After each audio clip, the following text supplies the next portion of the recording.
ఎందుకు దేవుడు యేసు అభిషేకించాడు? ఆయన మీద అభిషేకం ఏమి చేస్తున్నది? ఆ అభిషేకం దెయ్యములను వెరలు కొడుతుంది. ఆ అభిషేకం రోగములను పారదోలుతుంది. ఆ అభిషేకం చాటబడి క్రియలను కాల్చివేస్తా ఉన్నది. చాటబడి శరీరంలో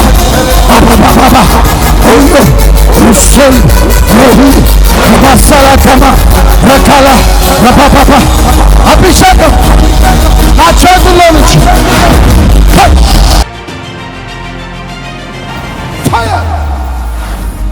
అది యేసు వచ్చింది దెయ్యపు రాజ్యాన్ని కూర్చడానికి. దెయ్యపు రాజ్యం యేసు నామములో చెబుతున్నా, దెయ్యాలు లోపడాలా, దెయ్యాలు కదలాలా.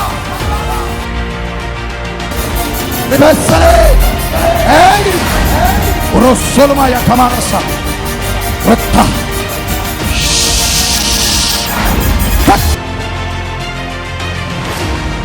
ఆయన 2024 సంవత్సరాల క్రితం యేసు ఎందుకు వచ్చాడు? నీకోసమే, నీకు మేలు చేయాలని, నిన్ను స్వస్థపరచాలి. యేసయ్య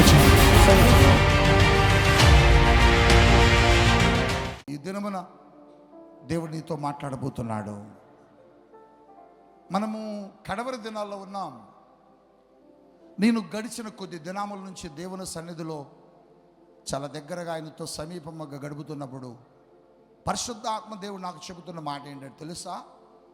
నా హృదయంలో పెడుతున్నటువంటి మాట ఏంటి, భారం ఏంటంటే, ఎప్పుడు సభలోకి వచ్చి నిలబడి వాక్యాన్ని బోధించడానికి నేను సిద్ధపడినా నా మనసు ఏమనిపిస్తుందంటే, ఇది నాకు చివరి మీటింగ్ ఏమో అనిపిస్తుంది. ఇక్కడికి వచ్చిన వారికి ఇది చివరి సభ ఏమో అనిపిస్తుంది. ఎందుకు తెలుసా? మనం మాట్లాడుతూ ఉండగా ఆయన రావచ్చు. గట్టిగా చప్పలు కొట్టండి. ఆయన రాకడ దూరంగా లేదు. ఆయన రాకడ దూరముగా లేదు. ఎంత దగ్గరగా ఉన్నదో మీకు తెలుసా? ఇప్పుడు నా చేతిలో ఒక కర్చీఫ్ ఉన్నది. ఈ కర్చీఫ్ని ఇదిగో ఈ పాప చేతిలో వేశాను. ఇప్పుడు ఆ కర్చీఫ్ గురించి నేను చెప్పాలి ఎవరికన్నా అన్నప్పుడు ఏమని చెబుతానంటే, అదిగో అక్కడ ఒక కర్చీఫ్ ఉంది తీసుకురండి అంటాను. ఏమంటాను?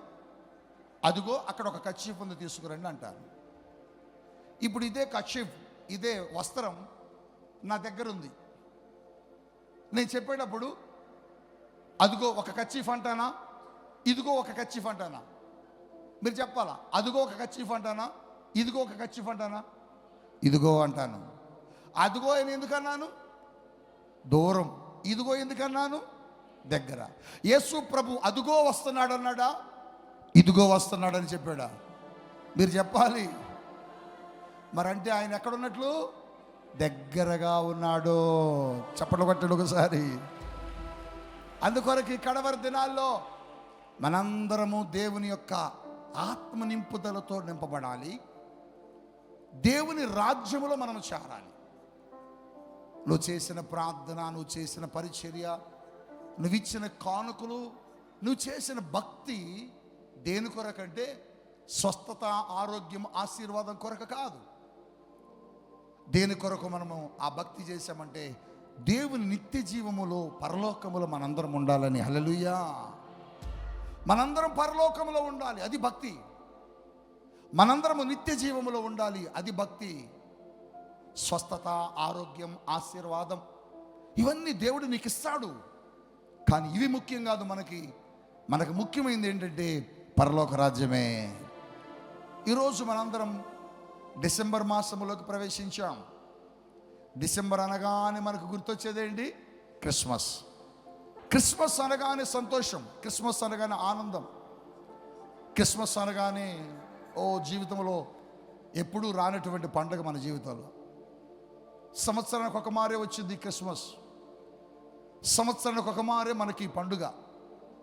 అందుకొరకే ఈ పండుగ కొరకు ప్రతి క్రైస్తవుడు ఎంతో ఆశతో ఎదురు చూస్తూ ఉంటాడు.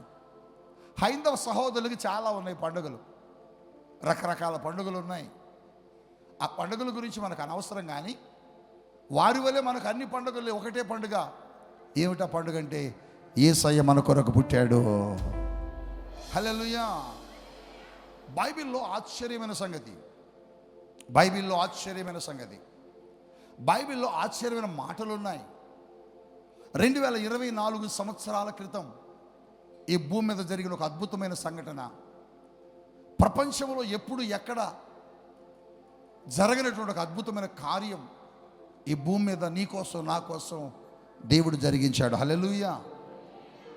యోహాను సువార్త 1వ అధ్యాయము 1వ వచనం బైబిల్ ఏమి సెలవిచ్చిందో ఒకసారి మనం మన బైబిల్లో చూద్దాం. యోహాను సువార్త 1వ అధ్యాయం 1వ వచన భాగాన్ని ఒకసారి చదువుకుందాం. నేను చదువుతాను, దయచేసి వినండి. ఆదియందు వాక్యముండెను, వాక్యము దేవుని యొద్ద ఉండెను, వాక్యము దేవుడై ఉండెను. గట్టిగా చెప్పకూడదా? ఆదియందు వాక్యమున్నదట. నన్ను చూడాలి మీరందరూ, తలలోంచడం కాదు. వాక్యమట, ఆదియందు వాక్యమున్నదట, వాక్యము దేవుని యొద్ద ఉన్నదట, ఆ వాక్యమే దేవుడై ఉన్నాడట. హల్లెలూయా. ఆదియందు దేవుడు ఎలా ఉన్నాడటేనట, వాక్యములా ఉన్నాడట. అంటే ఆయనకు రూపము లేదు, ఆయనకు రూపము లేదు. ఆయనకు ఇలా ఉంటాడు అని చెప్పడానికి రూపము లేదు. పలానా వ్యక్తి ఎలా ఉంటాడు అంటే మనం చెబుతాం, పలానా ఎర్రగా, ఎత్తుగా, పొడవుగా ఉంటాడని చెబుతాం. కానీ ఆయన పూర్వము ఆది కాలములో ఈ భూమి సృష్టించినప్పుడు, సృష్టించక మునుపు కానీ ఎలా ఉన్నాడంటేనట, వాక్యముగా ఉన్నాడట. ఆయన ఎలా ఉన్నాడు చెప్పండి? వాక్యముగా ఉన్నాడట. అంటే మనం చదువుకునే మాట ఉంది కదా, ఈ మాటల వాక్యముల అక్షరముల అక్కడ మనకు కనబడుతున్న మాటలా ఉన్నాడట. అయితే ఈ వాక్యం ఎక్కడుందంటేనట, దేవుని వద్ద ఉన్నదట. దేవుని స్తోత్రం చెప్పండి, గట్టిగా చెప్పండి ఒకసారి.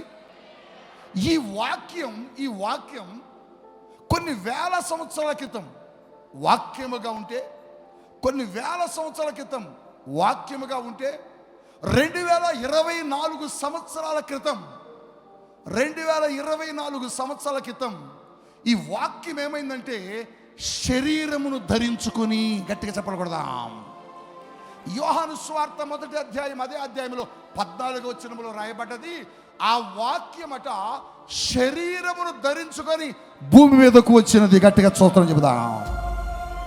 హల్లెలూయా. అసలు రూపమే లేదు, అసలు పోలిక లేదు.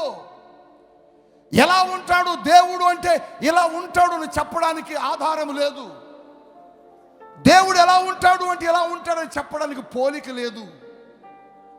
అటువంటి ఆకారము లేని దేవుడికి వాక్యముగా ఉంటే, వాక్యముగా మన మధ్య కదులుతుంటే, వాక్యముగా మన మధ్య జీవిస్తూ ఉంటే, వాక్యముగా ఆనాడు వాక్యముగా ఉన్న దేవుడు, వాక్యము ఏమైపోయాడంటే ఒక శరీరాన్ని ధరించుకొని, ఒక మానవ దేహాన్ని ధరించుకొని, ఒక మానవ పోలికలో ఈ భూమి మీదకు ఈ రోజున యేసు క్రీస్తు ప్రభువారిగా వచ్చాడు. గట్టిగా స్తోత్రం చెప్పండి. హల్లెలూయా. ఎందుకు వచ్చాడు ఆయన? దేని కొరకు వచ్చాడు ఆయన? వాక్యముగా ఉన్న దేవుడు, వాక్యమై ఉన్న దేవుడు, వాక్యముగా కనబడిన దేవుడు, శరీరము లేని దేవుడు, పోలిక లేని దేవుడు, రూపము లేని దేవుడు ఎందుకు ఒక మనిషి ఆకారములో ఈ లోకానికి క్రీస్తు ప్రభువుగా రావాల్సి వచ్చింది? వచ్చిన వాడు ఎలా వచ్చాడంటేనట, నశించిన దానిని వెతుక్కుంటూ వచ్చాడట. దేవుని స్తోత్రం చెప్పాలా? దేన్ని దేన్ని దేన్ని దేన్ని చెప్పాలి మీరు? నశించిందంటే పాడైపోయింది, నశించిందంటే పనికి రానిది, నశించిందంటే ఎవరు ఇష్టపడనిది, నశించినదంటే ఎవరు ముట్టుకోవడానికి కూడా ఇష్టపడంది. ఎవరైనా దాన్ని వెతుక్కుంటూ వెళ్తారా?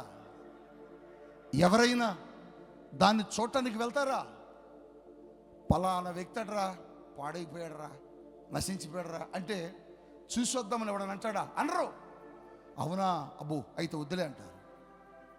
పాడైపోయిందని ఎవరు చూడరు, పాడైపోయిందని ఎవరు వెతకరు, పాడైపోయిందని ఎవరు కోరుకోరు. కానీ యేసులో ఉన్న ప్రత్యేకత ఏంటంటే పాడైపోయిన దానిని వెతుకుతున్నాడు. గట్టిగా చప్పట్లు కొట్టాలా, హల్లెలూయా, గట్టిగా చప్పట్లు కొట్టాలా. పాడైపోయిన దానిని ఆయన కనుక వెతకకపోతే ఈరోజు నువ్వు ఇక్కడ ఉండవు, ఈరోజు నేను ఇక్కడ ఉండను, ఈరోజు మనం ఎవరు ఉండము. ఎందుకో తెలుసా? మనందరం ఎవరమో తెలుసా? పాడైపోయిన వాళ్ళమే. మనము శ్రేష్టమైన వాళ్ళం కాదు, మనము గొప్పవారము కాదు, మనము నీతిమంతులము కాదు, మనము గొప్ప గొప్ప ఇండ్లలో పుట్టలేదు. మనం ఎవరమంటే పాడైపోయి నశించిపోయి మన జీవితాలు పతనమైపోయిన వారు. అటువంటి వాళ్ళని ఎవరు వెతుకుతారు బిడ్డ? పాడైపోయావు అంటే నేను చూడటానికి ఎవరైనా వస్తారా? నీ జీవితం నాశనం అయిపోయిందంటే నీ దగ్గరకు ఎవరైనా వస్తారా? చిచ్చిచ్చి ఆ అమ్మాయి ఎందుకులే, మనకెందుకు, ఆమె పాడైపోయిందట అంటారు. చిచ్చిచ్చి వాడా పాడైపోయాడండి, ఒకప్పుడు మంచిగా ఉండేవాడు కానీ ఇప్పుడు పాడైపోయాడు, వాడు వద్దండి. కానీ దేవుడు బిడ్డ పాడైపోయిన నిన్ను నన్ను మనల్ని వెతుక్కుంటూ వచ్చాడట.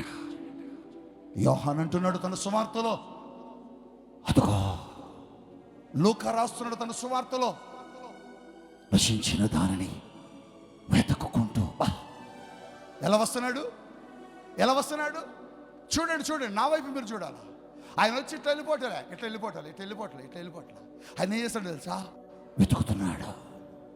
ఎవరు నశించారు, ఎవరు పాడైపోయారు, ఎవరు పతనమైపోయారు, ఎవరు నాశనమైపోయారో, నాశనమైపోయిన వాళ్ళ దగ్గరికి, పాడైపోతున్న వాళ్ళ దగ్గరికి, జీవితాలు చెదిరిపోయిన వాళ్ళ దగ్గరికి ఎవరు వచ్చారంటే యేసుక్రీస్తు వచ్చాడు.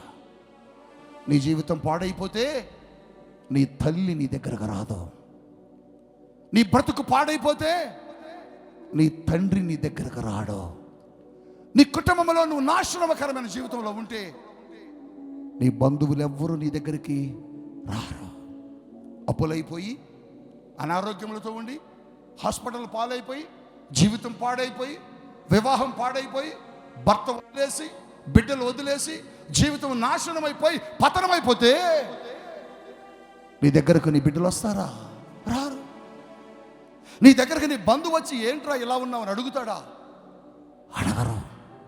నువ్వు బాగున్నప్పుడు వస్తారు బిడ్డ, నువ్వు ఆరోగ్యంగా ఉన్నప్పుడు వస్తారు బిడ్డ, నువ్వు సమృద్ధిగా ఉన్నప్పుడు వీళ్ళు మా వాళ్ళండి అని చెబుతారు. నువ్వు సంతోషంగా ఉన్నప్పుడు నీ ఇంటికి వస్తారు.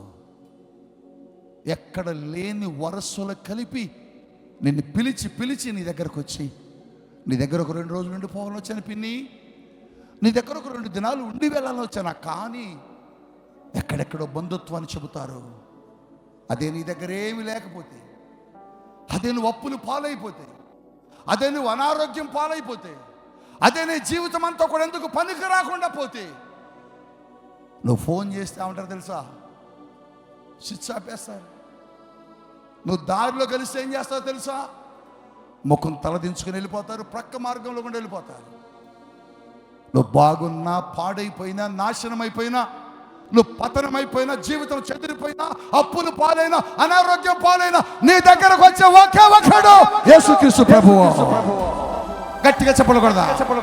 ఒకే ఒక్కడు, ఒకే ఒక్కడు, ఒకే ఒక్కడు, ఆయనే నేను ప్రకటిస్తున్న యేసుక్రీస్తు ప్రభువు. ఈ దినమని ఎందుకు యేసుని ప్రకటిస్తున్నాను తెలుసా? ఎందుకు యేసుక్రీస్తు కోసం రాత్రింబగలు ప్రయాసపడుతున్నాను తెలుసా?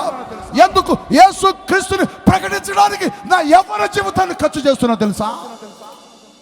నా జీవితాన్ని బాగు చేశాడు, పతనమైపోయిన నన్ను బాగు చేశాడు, నాశనమైపోయిన నన్ను వెతుక్కుంటూ వచ్చాడు. సబ్ జైల్లో హత్య కేసులో పట్టబడి జీవితం పాడైపోయి పతనమైపోయి నాశనకరమైన ఊపిలో నేను కూరుకుపోతుంటే, ఇక నన్ను కాల్ చేయబోతున్నారు, పోలీసులు చంపబోతున్నారు. నాతోటి వాళ్ళని 3 ఎన్కౌంటర్ చేశారు, 3 కాల్ చేశారు పోలీసు అధికారులు. వీళ్ళు కూడా క్లీన్ చేయండి అని పోలీసు వ్యవస్థ నుంచి కింద అధికారులకి పిలుపు వచ్చింది. తీసుకొని వెళ్ళి కాల్చడం కొరకు 2 కాళ్ళు 2 చేతులు కట్టేసి 11 దినాలు కొట్టి హింసించి నేను బట్టలు లేకుండా పడవేసి నాశన కోపంలో ఉన్నప్పుడు మా అమ్మ రాలే, మా నాన్న రాలే. నిత్యము కాలి చప్పుడైతే సబ్ జైల్లో మా అమ్మ వచ్చిందేమనుకున్నా. చెప్పులు అలికడి కనుకైతే ఊసల వైపు చూసామని మా నాన్న వచ్చాడేమనుకున్నా. నన్ను తీసుకొని వెళ్ళడానికి ఎవరో ఒకరు వస్తారులే అనుకున్నా. నన్ను కాపాడడానికి ఎవరో ఒకరు వస్తారులే అనుకున్నా. వట్టి శరీరం తటపడిపోయన్నా. నా దేహం మీద పోలీసులు పాస్ పూశారు. నా దేహం మీద పాస్ పూశారు. కాళ్ళతో నన్ను తన్నారు. చేతులతో ముట్టుకోవటానికి ఇష్టపడలే. పోలీసులు నా దగ్గరకు వచ్చేటప్పుడు ముక్కు మూసుకొని నా దగ్గరకు వచ్చారు. దుర్వాసన వచ్చి పురుగులు బట్టి శరీరం అంతా కూడా కుళ్ళిపోయి అరికాళ్ళ నిండా రక్తం దారులు కారిపోతుంటే వాసన వస్తుంటే నా దగ్గరికి ఎవరు రాలే. ఒకే ఒక్కడు వచ్చాడు. ఒకే ఒక్కడు. ఆయన పేరే యేసయ్య. ఎందుకు యేసుని ప్రకటిస్తున్నా? ఎందుకు యేసు అంటే నాకు అంత ఇష్టం? యేసు అంటే నాకు ఒక వ్యసనం. యేసు అంటే నాకు ఒక పిచ్చి. యేసు అంటే నాకు ఒక వ్యసనం. తాగపోతాడు. సాయంత్రానికి తాగకపోతే ఎట్లా చేతులు వణుకుతాయో, యేసుని గురించి చెప్పకపోతే నేను అలా అయిపోతా.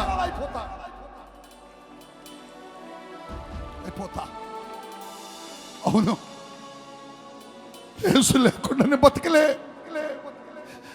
యేసు లేకుండా నేను జీవించలేను. ఎందుకో తెలుసా? ఆ పరమ రక్షకుడు నా కోసం ఈ లోకానికి వచ్చాడు. ఈ పరిశుద్ధాత్మ తైలాభిషేక క్రిస్మస్ ఆరాధనలో దేవుడు నీతో మాట్లాడుతున్నాడు. ఎందుకు వచ్చాడు ఈ లోకానికి యేసు? ఎవరి కోసం వచ్చాడు ఈ లోకానికి యేసు? ఎందుకు? వాక్యముగా ఉన్న దేవుడు శరీరాన్ని ధరించుకున్నాడు. ఎందుకు? ఆకారము లేని దేవుడు ఆకారముగా తెచ్చుకున్నాడు. ఎందుకు? ఆకారము లేని దేవుడు ఒక ఆకారములో రావాలని కోరుకున్నాడు. ఎందుకు? వాక్యానికి శరీరాన్ని తగిలించుకున్నాడు. ఎందుకు? ఆ వాక్యము శరీరముగా మార్చబడ్డది. ఎందుకు తెలుసా? ఎందుకో తెలుసా? మత్తయి రాస్తున్నాడు. మత్తయి క్లియర్గా చెబుతున్నాడు. ఎందుకో? తన సువార్తలో మత్తయి తన సువార్తలో క్లియర్గా చెబుతున్నాడు ఎందుకు వచ్చాడంటే, మత్తయి సువార్త 1వ అధ్యాయము 21వ వచనములో రాస్తాడు. ఆయన తన ప్రజల వారి పాపముల నుండి విడిపించడానికి, రక్షించడానికి. చెప్పకూడదామా? గట్టిగా స్తోత్రం చెబుదామా? తన ప్రజలు. ఎవరి ప్రజలు? ఎవరి ప్రజలు? మనం ఆయన ప్రజలం. ఆయన ప్రజల కోసం, తన ప్రజల కోసం వారి వారి పాపముల నుంచి విడిపించడానికి, రక్షించడానికి యేసు ఈ లోకానికి వచ్చాడు. గట్టిగా చెప్పకూడదా? సహోదరుడా, సహోదరి, నువ్వు పాపివి, నేను పాపిని, మనం పాపులం, మనందరం పాపులమే. చాలా మంది తెలియక పాపము చేసిన వారు ఆ పాపమును పోగొట్టుకోవటం కోసం ఎక్కడెక్కడికో తిరుగుతావు, ఎక్కడెక్కడికో వెళతావు, ఏ మెట్లు ఎక్కుతావు, ఎక్కడెక్కడో తల వెంట్రుకలు ఇస్తావు, ఎక్కడెక్కడో నీళ్ళలో మునుగుతావు. ఎక్కడ మునిగినా నీ పాపం పోదు. ఎక్కడికి వెళ్ళి అన్నదానాలు చేసి నీ పాపం పోదు. ఎక్కడికి వెళ్ళి నువ్వు వస్త్రదానాలు చేసి నీ పాపం పోదు. నువ్వు చేసిన పాపం పోవాలంటే ఒకే ఒక చోటకి రావాలి. ఆ చోటే యేసుక్రీస్తు ప్రభువారు. గట్టిగా చెప్పగలుగుదామా? హల్లెలూయా, హల్లెలూయా. యేసే నీ పాపములను క్షమించేది. యేసే నీ పాపములను క్షమించగలిగిన దేవుడు. ఆయన అంటున్నాడు, మనుష్యుల యొక్క పాపములను క్షమించుట కొరకు నాకు అధికారము ఉన్నది అంటున్నాడు. గట్టిగా స్తోత్రం చెబుదా. ఏ మనుషుడికి లేదు నీ పాపమును క్షమించే శక్తి.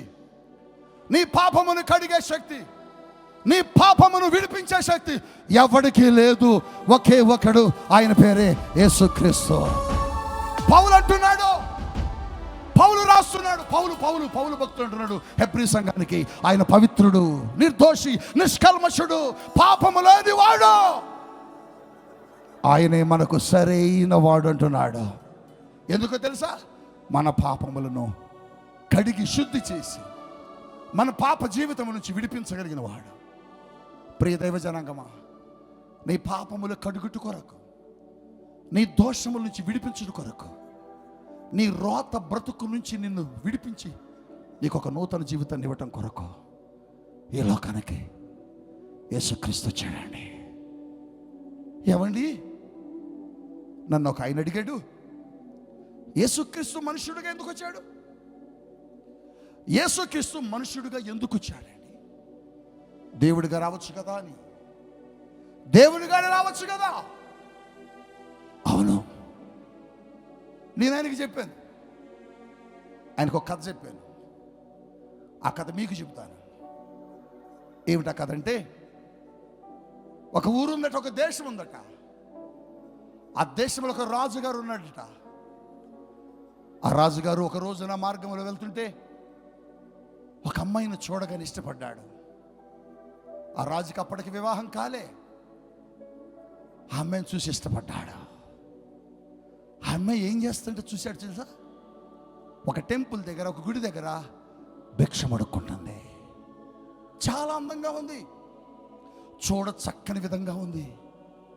అబ్బాయి అమ్మాయి చాలా బాగుంది, ఈమెను వివాహం చేసుకుని నా ఇంటికి తీసుకుపోవాలనుకున్నాడట. వెళ్ళి రాజు ఆ రథము దిగి, అమ్మాయి నువ్వెవరివి అని అడిగాడు. అయ్యా నా పేరు పలానా, మాది పలానా కాలనీ అయ్యా, పలానా అమ్మాయినయ్యా. అవునా, చాలా బాగున్నావమ్మా. అదేంటయ్యా రాజుగారు, మేము చాలా తక్కువ వాళ్ళం, మేము ఎక్కడ వెనకబడిన వాళ్ళం, బీద వాళ్ళం, నువ్వు మమ్మల్ని అలా అంటున్నావు ఏంటయ్యా అంటే, లేదు లేదు, నువ్వు చాలా బాగున్నావు, నీకు ఇష్టమైతే నేను నిన్ను వివాహం ఆడతా. ఊరుకోండి రాజుగారు, జోకులు వేయటానికి కూడా ఒక పద్ధతి ఉండాలి.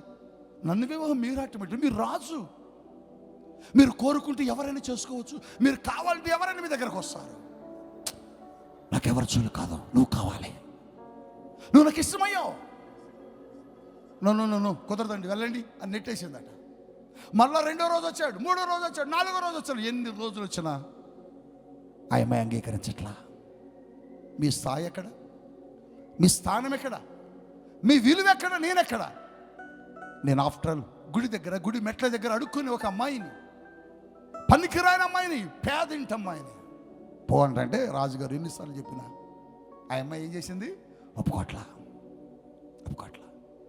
ఇక రాజుగారు ఆలోచించాడు, అమ్మా నేను రాజులోకి వెళ్తే ఈ అమ్మాయి ఒప్పుకోట్లా, ఈ అమ్మాయి రాజులోకి వెళ్తే నన్ను దగ్గర రాని ఇట్లా అని తన సైనికులకి, భటులకి చెప్పాడు, రై కొన్ని పాత బట్టలు తీసుకురండి, చిరిగిపోయిన బట్టలు తీసుకురండి, రథాన్ని తీసేయండి, రథము దేవద్దు, చిరిగిపోయిన తీసుకురండి, గడ్డం పెంచుకొని, జుట్టు పెంచుకొని, మట్టిలో కూర్చొని మట్టి అంతా పూసుకొని ఒక బ్యాగ్ తగిలించుకొని ఆయన కూడా టెంపుల్ కాడ అడుక్కోవటం ప్రారంభించాడు. ఎవరికి చెప్పలే, అడుక్కోవటం ప్రారంభిస్తే ఆ అమ్మాయి వచ్చిందట. కొత్తగా వచ్చి నువ్వు ఏ ఊరు నీది అని అడుగుతుందట. మాది పలానా ఊరులే అన్నాడట. మరి మీదే ఊరు అంటే, మాది పలానా ఊరులే. అవునా, ఎక్కడెక్కడ అడుక్కుంటావు నువ్వు? ఈ గుడి మెట్ల కాడే అడుక్కుంటానయ్యా, ఈరోజు నేను కూడా ఇక్కడ అడుక్కుంటానే అని సహవాసం పెరిగిపోయింది, పరిచయం పెరిగిపోయింది, పరిచయం ప్రేమగా మారిపోయింది. అప్పుడు ఆడంటున్నాడు, అక్కడ కూర్చున్న అతను ఎవరు? ఆ రాజే బీదవాడిగా, అడుక్కునేవాడిగా వచ్చాడుగా. అప్పుడు అన్నాడు, మన ఇద్దరం పెళ్లి చేసుకుందామా అన్నాడు. అప్పుడు అంటుంది ఆమె, నువ్వు నన్ను చేసుకుంటున్నావు బాగానే ఉందిలే, కానీ నీకు ఇంకో మాట చెప్పాలి. ఏంటంటే, మన దేశంలో ఒక రాజు ఉన్నాడుగా, ఈ మధ్య రాజు నన్ను పెళ్లి చేసుకోవటం కొత్త ఇచ్చాడు. అవునా, మరి నువ్వేమన్నావు? ఎక్కడ రాజు ఎక్కడ, నేను ఎక్కడన్నా ఒప్పుకోలే, ఇష్టపడలే, నేను వద్దన్నా. చేసుకోవచ్చుగా అంటే, అమ్మో నా స్థాయి ఏంటి, నేను ఎక్కడ బీదదాన్ని కదా, నేను ఎట్లా చేసుకుంటా, అందుకే వద్దన్నా. అవునా, మరి మనం చేసుకుందామా? మనం చేసుకుందాం. పెళ్లి చేసుకున్నారు, సంతోషంగా పెళ్లి చేసుకున్నారు. ఆ టెంపుల్ దగ్గర ఎవరు లేరు, ఇద్దరే. రాజుగారు అంటున్నాడు, మనం అలా నడుచుకుంటూ వెళ్దాం పదా అన్నాడు. నడుచుకుంటూ తీసుకెళ్తుంటే ఆమె ఇదిగో ఈ ఇల్లే రాజుగారిది, ఆయన్ని చేసుకున్నట్లయితే నీ ఇంట్లో పోయేదాన్నే, కానీ మనం తగం కదబ్బా, నువ్వు నేను ఒకటి, ఎందుకు నేను ఒకటంటే నువ్వు అడుక్కున్నాడువే, నేను అడుక్కునేదాన్ని. ఆయన రాజు కదా, చూద్దాం. ఆ రాజుగారి ఇంటికి వెళ్ళి ఒకసారి అన్నాడు, అమ్మో రానివ్వరు, చూద్దాం ఒకసారి ప్రయత్నం చేద్దామని గేట్ తీపించుకొని లోపలికి వెళ్ళాడు. లోనకి వెళ్ళగానే భటులందరూ వస్తున్నారు, పరిగెత్తుకొని వచ్చి సెల్లిట్టు కొడుతున్నారు, పరిగెత్తు వచ్చి సాగల పడుతున్నారు. అయ్యా అయ్యా అంటే ఈ అమ్మాయికి ఏమర్థం కావట్లే. ఆమె అంటుంది, ఇదేమిటి నీకు వీళ్ళు సాగల పడుతున్నారు అంటుంటే వాళ్ళందరూ చెబుతున్నారు, అమ్మా ఆయన బీదవాడు కదమ్మా, దరిద్రుడు కాదు, అడుక్కునేవాడు కాదు, ఆయనే ఈ కోటకు ఈ దేశానికి రాజు. అవునా? ఆయన గుర్తుపెట్టి చూసి అంటుంది, నన్ను ఎందుకు ఇలా చేశావంటే, నేను రాజుగా వస్తే నువ్వు ఇష్టపడలా, కానీ నాకు కావాలి. నేను ధనవంతుడిగా వస్తే నువ్వు ఇష్టపడలా, కానీ నువ్వంటే నాకు ఇష్టం. నేను చూడకుండా లేకపోయా, పరుండుకుంటే నువ్వే గుర్తొచ్చావు. నీకోసం ఏం చేయాలని ఆలోచన చేసి తపన చెందాను. రాజుగా వస్తే నువ్వు ఇష్టపడలేదని నేను కూడా పేదవాడిగా నీ దగ్గరకు వచ్చాను, నేను కూడా దరిద్రుడిగా నీ దగ్గరకు వచ్చాను, నేను కూడా ఒక దరిద్రుడిగా నీ దగ్గరకు వచ్చాను, అందుకే నువ్వు నన్ను ఇష్టపడ్డావని ఆయన చెబితే కాళ్ళ మీద పడి ఏడుస్తూ, ఎందుకయ్యా నేనంటే ఇంత ప్రేమంటే, నువ్వంటే నాకు ఇష్టమని చెబుతున్నాడు రాజు. బిడ్డా, యేసు ఎందుకు ఈ లోకానికి శరీరం ధరించుకుని దేవుడిగా రాకుండా శరీరం ధరించుకుని వచ్చాడంటే, దేవుడిగా వస్తే ఆయన ఎవరు చూసేవాళ్ళు కాదు, ఆయన మహిమను ఎవరు చూడలేం, ఆయన ప్రభావం ఏ మనుష్యుడు చూడలేడు. అందుకోసమే తన ప్రభావమును వదిలి, మహిమను వదిలి, శక్తిని వదిలి, అన్నిటిని వదిలి నీ కోసం నా కోసం దరిద్రుడిగా ఈ లోకానికి వచ్చాడు. యేసయ్య చెప్పకూడదా? అవును. ఈరోజు ఈ క్రిస్మస్ ఆరాధనలో పరిశుద్ధాత్మ దేవుడు నీతో చెబుతున్నాడు, నీ పాపమును రక్షించడం కొరకు, నీ శాపము నుంచి నిన్ను విడిపించడం కొరకు, నీ పాప శాప జీవితాల నుంచి నిన్ను విడిపించడం కొరకు యేసుక్రీస్తు ప్రభు ఏమయ్యాడు తెలుసా? ఈ లోకానికి వచ్చాడు. అవును. ఎందుకు? ఆ వాక్యం బట్టలలాగా శరీరాన్ని ధరించింది. ఆ వాక్యమట షర్టు ప్యాంటు నేను వేసుకున్నట్లుగా ఆ వాక్యానికి ఏం వేసుకున్నాడు? శరీరాన్ని ధరించుకున్నాడు. ఆ శరీరమే ఎవరు? యేసయ్య. ఎందుకు వచ్చాడు చెప్పండి? మనుషుల యొక్క పాపముల నుంచి విడిపించడం కొరకు. చెప్పండి. మనుషుల యొక్క పాపం. నీ పాపమునకు ఎక్కడికో కాదు నువ్వు వెళ్ళాల్సింది. నీ పాపమును కడుగు కొట్టుకు నీళ్ళల్లో కాదు నువ్వు మునగాల్సింది, నదుల్లో కాదు నువ్వు మునగాల్సింది, కొండలు కాదు నువ్వు ఎక్కాల్సింది, గుట్టలు కాదు నువ్వు ఎక్కాల్సింది, గుండు కాదు నువ్వు కొట్టించుకోవాల్సిందే. నువ్వు ఎక్కడికి రావాలంటే యేసయ్య దగ్గరకు రావాలి. గట్టిగా హల్లెలూయా చెబుదామా? నీ పాపమును చెప్పండి, నీ పాపము నుంచి నిన్ను విడిపించడం కొరకు ఆయన వచ్చాడు. అంతేకాదు బిడ్డ, యోహాను సువార్త అదే అధ్యాయములో 12వ వచనములో ఎందుకు ఆయన మనకి ఈ లోకానికి వచ్చాడో రాస్తున్నాడు. ఎందుకు వచ్చాడంటేనట, మనమట దేవుని పిల్లలుగా మారుట కొరకు వచ్చాడట. దేవుని స్తోత్రం చెప్పండి. ఎవరు మనం? దేవుని పిల్లలుగా నిన్ను నన్ను చేయడానికి వచ్చాడు. గట్టి స్తోత్రం చెబుతారు ఒకసారి. ఎలా చేయడానికి వచ్చాడు? మళ్ళీ చెప్పండి. పురుషులు చెప్పట్లేదు, చెప్పండి. అందరు చెప్పండి ఒకసారి. అంటే మనం అంత క్రితం ఏమై ఉన్నాం? దేవుని పిల్లలుగా నిన్ను ఇప్పుడు చేయడానికి వచ్చాడంటే అంత క్రితం ఏమై ఉన్నాం? దెయ్యపు పిల్లలమై ఉన్నాం. ఒకప్పుడు నువ్వు దేవుని బిడ్డవే, కానీ మధ్యలో నిన్ను సాతానును మోసం చేసి నీ రూపాన్ని మార్చాడు, నీ బ్రతుకును మార్చాడు. దేవుని పోలికలో పుట్టిన నిన్ను దేవునికి ఇష్టమైన పాత్రగా ఉన్న నిన్ను, నీ పోలికను సాతానుడు ఏం చేశాడు తెలుసా? పాడు చేశాడు. పాడు చేశాడు కాబట్టే పౌలు రాస్తాడు కొరింథీ సంఘానికి, మీరు తిరిగి మరల క్రీస్తు సారూప్యంలోకి వచ్చే వరకు నేను ప్రయాసపడి మిమ్మల్ని కన్నాను అంటున్నాడు. గట్టిగా స్తోత్రం చెప్పండి. అంటే క్రీస్తు రూపం మనకు పోయింది, దేవుని రూపం మనకు పోయింది. దేవుని పిల్లలలాగా ఇప్పుడు మనము లేము. అపవాది సంబంధికులుగా మారిపోయాం, పాపములో రొచ్చులో పడిపోయాం. అందుకోసం యేసయ్య ఏం చేశాడు తెలుసా? నిన్ను దేవుని బిడ్డలుగా చేయాలనుకున్నాడండి. ఎలా చేయాలనుకున్నాడు? మరి దేవుని బిడ్డగా చేయాలంటే నువ్వు దెయ్యపు పోలికలో ఉన్నావు కదా, దెయ్యపు రూపంలో ఉన్నావు కదా. అందుకని ఆయన ఏం చేయండి, తన స్వరూపమును కోల్పోయి ఆ స్వరూపమును నీకు ఇచ్చాడు. గట్టిగా స్తోత్రం చెప్పండి. ఈ క్రిస్మస్లో ఉన్న ప్రత్యేకత అదే. ఈ క్రిస్మస్ దినమున జరిగిన అద్భుతం అదే. నీ రూపం పోయింది, నీ స్వరూపం మారిపోయింది. ఒకప్పుడు దేవుని బిడ్డగా ఏదెను తోటలో ఉన్నావు, సాతాను మాటలు విని ఏదెను తోట నుంచి బయటికి వెళ్ళిపోయావు. అపవాది నిన్ను పాడు చేశాడు, అపవాది నీ రూపం మార్చేసుకున్నాడు. అందుకోసమే మన షేప్ అంతా ఎలా అయిపోయిందంటే అపవాది రూపంలో మారిపోయామండి. అప్పుడు అపవాదిలాగా మారితే మరి దేవుని దగ్గరికి వెళ్తావు? దేవుని దగ్గరికి వెళ్తావు?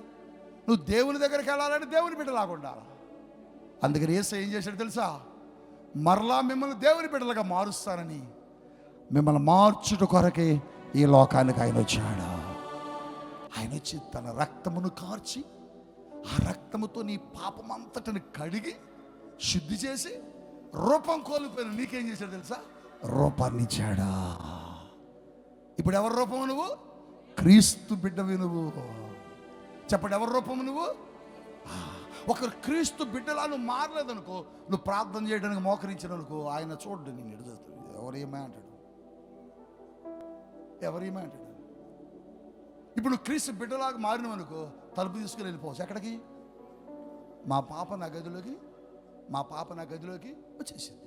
వచ్చిందా రాదా? మా పాప వచ్చి నువ్వు రాగలవా? రాలేవు. ఎందుకని ఆవిడ నా పాప, నీకన్నా నువ్వు మా పాపవు కాదు కదా, నువ్వు రాలేవు. నువ్వు రావాలంటే నువ్వేమవ్వాలంటే నా పాపలాగా నువ్వు మారిపోవాలా. అలా మారటం కోసమే దేవుడు తన రక్తముతో కడిగి మనల్ని తన బిడ్డలుగా మార్చుకున్నాడు. గట్టిగా స్తోత్రం చెబుదాం. హల్లెలూయా, హల్లెలూయా.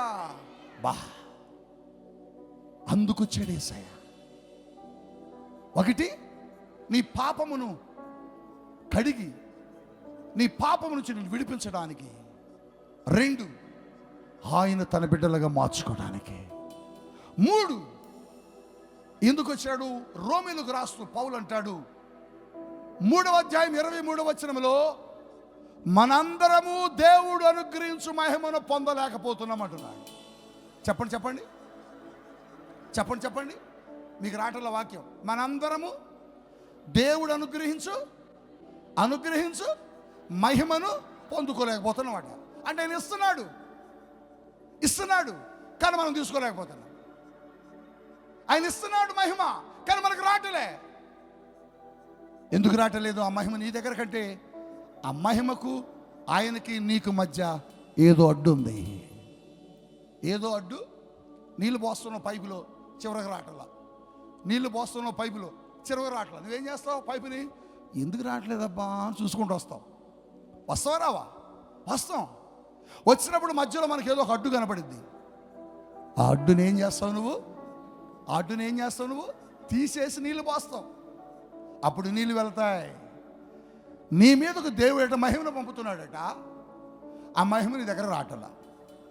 రాకపోతే యేసయ్య చూశాడు, ఎందుకు పోవట్లేదు ఈ మహిమ ఎక్కడికంటే మధ్యలో ఏదో ఒక రాయిలాగా అడ్డు వచ్చింది. ఆ అడ్డు వచ్చింది ఏంటంటే నీ పాపమే. నీ పాపము నీ దగ్గర ఉండడాన్ని బట్టి నీ మీదకు దేవుని అభిషేకం రాటలే, దేవుని మహిమ రాటలే, దేవుని ఆశ్చర్యమైన కార్యాలు రాటలే. నువ్వెంత చేసినా నీ ప్రార్థన వినపడటలే. నువ్వెంత చేసినా భక్తి నీ జీవితంలో నువ్వు అద్భుతం పొందుకోలేకపోతున్నావు. కారణం, నీకు ఆయనకు మధ్య ఒక పాపము అడ్డుగోడగా ఉంది. ఆ పాపమును తీసి తిరిగి ఆయన మహిమతో నిన్ను నింపడానికి లోకానికి వచ్చాడు. చెప్పలు కొడదా, గట్టిగా స్తోత్రం చెబుదాం.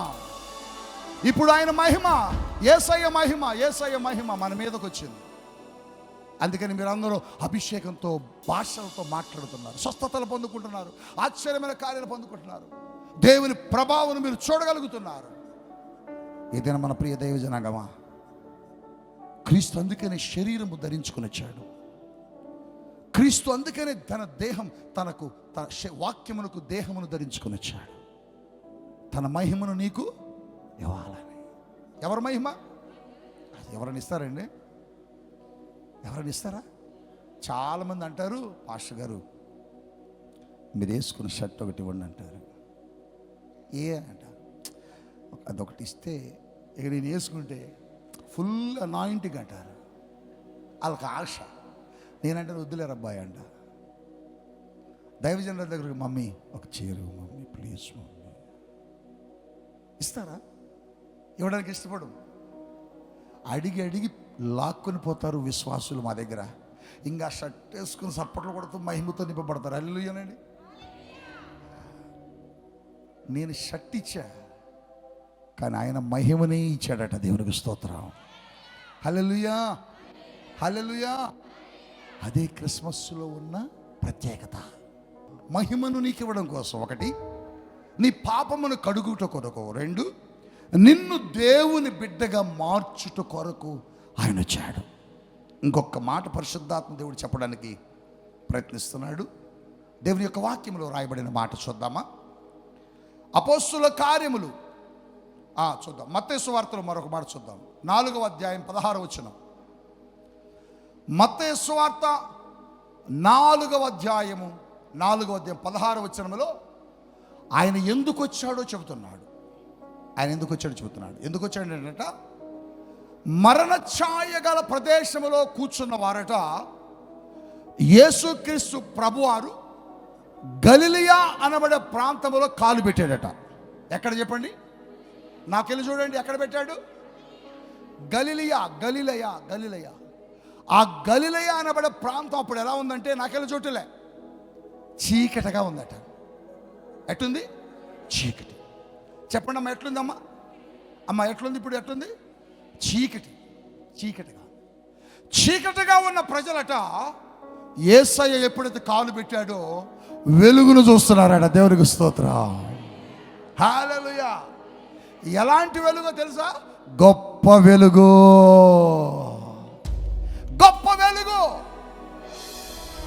అక్కడ రాయబడి ఉంటుంది, మరణ ఛాయ ప్రదేశములో కూర్చున్నారట. అంటే మరణానికి సమీపంగా ఉన్నారు, నరకానికి సమీపంగా ఉన్నారు. అటువంటి వాళ్ళని మరణము నుంచి, నరకము నుండి తప్పించుట కొరకు యేసయ్య వచ్చాడు. గట్టిగా స్తోత్రం చెబుదాం. ఓ హైందవ సహోదరుడా, ఇక్కడ యేసుని ఎరగిన వాళ్ళు కూడా చాలామంది ఉన్నారు. ఇక్కడ యేసయ్య అంటే తెలియని వాళ్ళు కూడా వచ్చారు. ఎందుకు వచ్చారు తెలుసా? యేసుబాబు కూడా ఏదైనా అద్భుతం చేస్తాడేమో. నన్ను అప్పుడప్పుడు, పాస్టర్ గారు ఆ యేసుబాబు గురించి చెప్పండి అండి. ఏ యేసుబాబయ్యా? ఆ యేసుబాబు గురించి చెప్పండి అంటారు. యేసుబాబు చెప్పండి అంటే వాళ్ళకి యేసయ్య గురించి ఏం తెలియదు. మాకు చాలామంది ఫోన్ చేసి మాట్లాడతారు, అయ్యగారు అండి కథ యేసుబాబు మా గురించి చెప్పండి అండి, మా గురించి యేసుబాబు చెప్పండి. అలాంటి వాళ్ళు ఇక్కడ ఉన్నారు, యేసయ్య గురించి తెలియని వాళ్ళు. అయితే సహోదరుడా, ఆయన అంటున్న మాట ఏంటంటే, మరణానికి సమీపంగా ఉన్నామట. వాళ్ళందరూ యేసయ్య రాగానే వెలుగు చూశారట. మరణము నుంచి యేసయ్య ఏం చేశాడు తెలుసా? మనల్ని విడిపించాడు. దేవునికి స్తోత్రం చెప్పండి, బిగ్గరగా స్తోత్రం చెప్పండి. మరణం నుంచి విడిపించాడు. అందుకని వచ్చాడు. ఇప్పుడు మన మీద మరణం ఏర్పడిచాడు, వీల్లేదు. చచ్చిపోతేనే మయ్య గారు నాకు క్యాన్సర్ ఉంది, నాకు క్యాన్సర్ ఉంది, బ్రెస్ట్ క్యాన్సర్ అంటది. చచ్చిపోతానేమో అన్నది. యేసయ్య అంటున్నాడు, నీకు ఆ మరణం లేదంటున్నాడు ఆయన. గట్టి స్తోత్రం చెప్పండి. నువ్వు మరణించే కాడికి యేసు ప్రభు రావటం ఎందుకు? నువ్వు మరణించు. నీ ఆత్మ ఎప్పుడు కూడా పరలోకంలోనే ఉంటుంది. నీకు దేవుడు అద్భుతమైనటువంటి విడుదలిస్తాడు. అందుకనే దైవ జనాంగమా, ఆయన మన మరణము నుంచి విడిపించాడు. అందుకని మీరు చూడాలి, మనము మరణించినను, పౌలు అంటాడు తెస్సలోనికీయులకు రాస్తూ, మనం ఆయన రాకడలో తిరిగి లేపబడతాము. దేవుని స్తోత్రం చెప్పండి. లేపబడతాం. అంధులకు నిరీక్షణ లేదు, రక్షణ లేనోడికి నమ్మకం ఉండదు. కానీ యేసుని ఎవరు అంగీకరిస్తారో వారి జీవితాల్లో మరణించినను తిరిగి లేపబడతారో. రెప్పపాటునట. చెప్పండి, ఎట్లా చెప్పాలి? ఎట్లా? రెప్పెట్టుకుంటామా? ఇట్లని లోపల లెగిస్తూ దేవుని స్తోత్రం చెప్పాలా? బిగ్గమంటూ లెగిస్తాం పైకి. అబ్బా హల్లెలూయా. పక్కన మీ ఆయన ఉండడు, ఎవరు కనపడరు నీకు. ఒక్కసారి లేచి ఎక్కడ వెళ్తామంటే యేసయ్య పక్కన నిలబడతాం. యేసయ్యా, ఎన్ని రోజులైందే నిన్ను చూడక. దేవుని స్తోత్రం చెప్పండి. ఆయన చూసే అనుభవంలోనికి మనము రావాలి. నీ జీవితంలో, నా జీవితంలో యేసయ్య అందుకని వచ్చాడు. ముగిస్తున్నాను. పరిశుద్ధాత్మతో మాట్లాడుతున్న మాటలు చివరగా ఎందుకు యేసు శరీరమును ధరించుకుని వచ్చాడు, ముగింపులో ఒక మాట చెప్పి మీ అందరి కోసం నేను ప్రార్థన చేయబోతున్నాను. అపోస్తలుల గ్రంథకర్త అయిన లూకా రాస్తున్నాడు. అపోస్తలుల కార్యముల గ్రంథం 11వ అధ్యాయం 38వ వచనములో అంటున్నాడు ఆయన, యేసు పరిశుద్ధాత్మ శక్తితో నింపబడి ఆయన ప్రజలకు మేలు చేయించు, దయ్యము పట్టిన వారిని, దురాత్మలు పట్టిన వారిని, రోగములతో ఉన్న వారిని, సమస్యలతో ఉన్న వారిని విడిపిస్తున్నాడు. నిన్ను రోగముల నుంచి విడిపించడానికి, నీ సమస్యల నుంచి విడిపించడానికి, నీ అప్పుల నుంచి విడిపించడానికి, నీ రోగముల నుంచి విడిపించడానికి, దయ్యపు చీకటి శక్తుల నుంచి విడిపించడానికి యేసు ఈ లోకానికి వచ్చాడు. గట్టిగా చెప్పలు కొట్టాడు. దురాత్మల నుంచి ఎందుకు దేవుడు యేసు అభిషేకించాడు? ఆయన మీద అభిషేకం ఏమి చేస్తున్నది? ఆ అభిషేకం దయ్యములను వెరలు కొడుతుంది, ఆ అభిషేకం రోగములను పారదొలుతుంది, ఆ అభిషేకం చాతబడి క్రియలను కాల్చివేస్తా ఉన్నది. చాతబడి శరీరంలో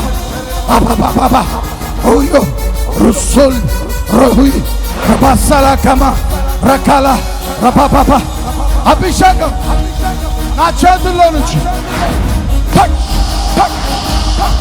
గట్టిగా చెప్పలు కొట్టారు. దయ్యపు శక్తులు, దురాత్మలు వచ్చాబడి వచ్చాయి. ఈ శరీరాన్ని వదిలేయి. వదులు వదులు వదులు వదులు.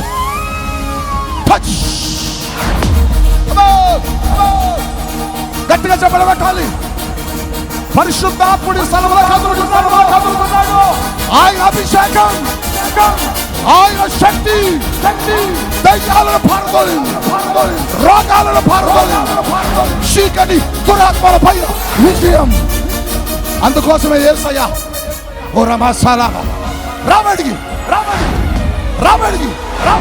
వదులు వదులు, కదులు కదులు కదులు కదులు,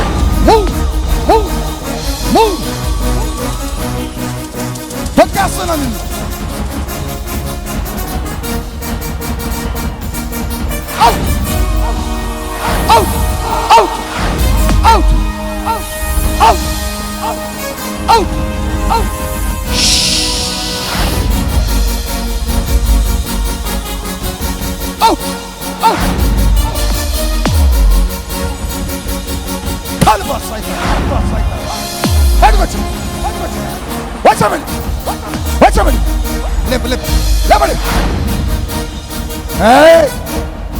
రాబడి వచ్చాడు.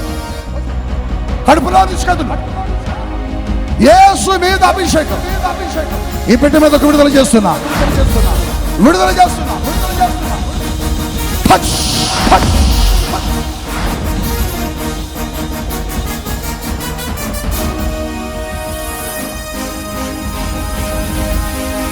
గట్టిగా చెప్పలు కొడదాం.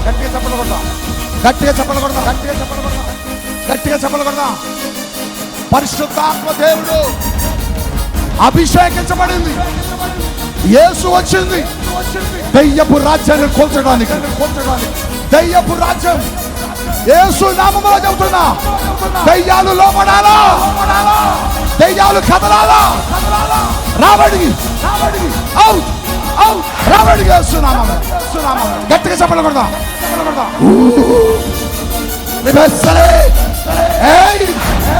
రొస్సొలమాయ కమానస రక్త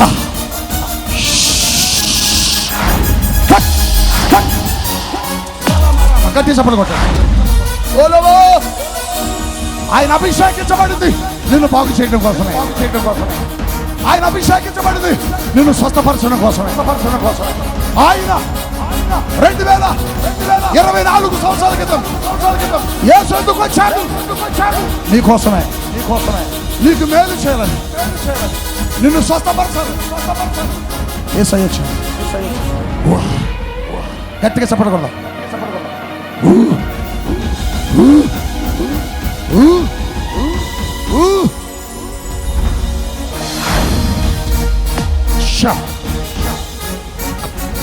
Go.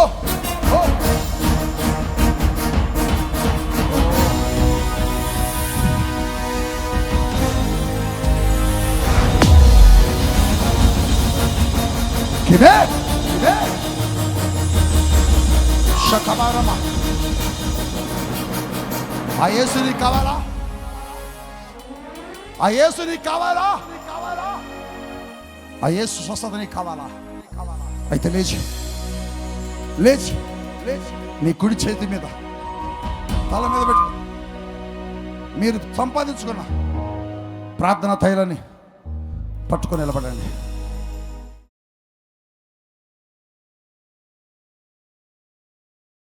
తలలో ఉన్న బలహీనతలు, తల మీద ఉన్న శాపం, తల మీద మోపబడిన చీకటాత్మ యేసు నామములో అది కాలిపోవును గాక. ఆమేన్. స్వస్థత కలుగును గాక. ఆమేన్. కిడ్నీ సమస్యతో బాధపడేవారు యేసు నామములో స్వస్థత పొందుకొను గాక. ఆమేన్. హెచ్ఐవితో బాధపడే వారికి స్వస్థత పొందుకొను గాక. ఆమేన్. గుండె బలహీనతలతో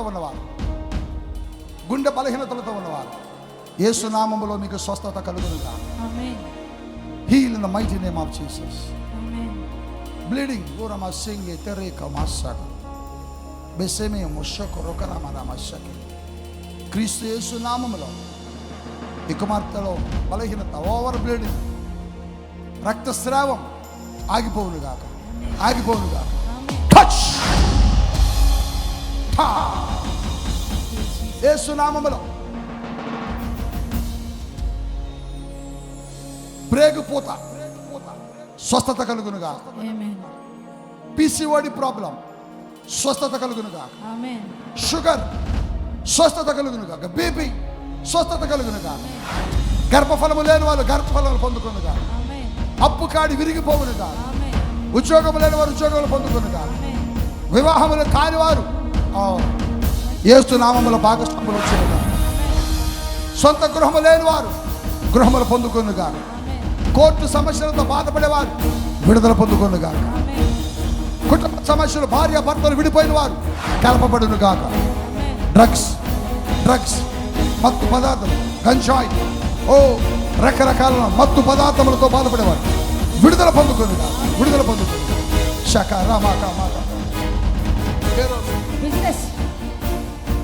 ఈ బిజినెస్లు ఆశీర్వదించబడును గాక. వ్యాపారాలు చేసేవాళ్ళు వ్యాపారం దీవించబడును గాక. వ్యవసాయ పనులు దీవించబడును గాక. చేతి పనులు దీవించబడును గాక. సేవ చేస్తున్న వారి సేవ విస్తరించబడును గాక. యేసు నామములో ఆమేన్.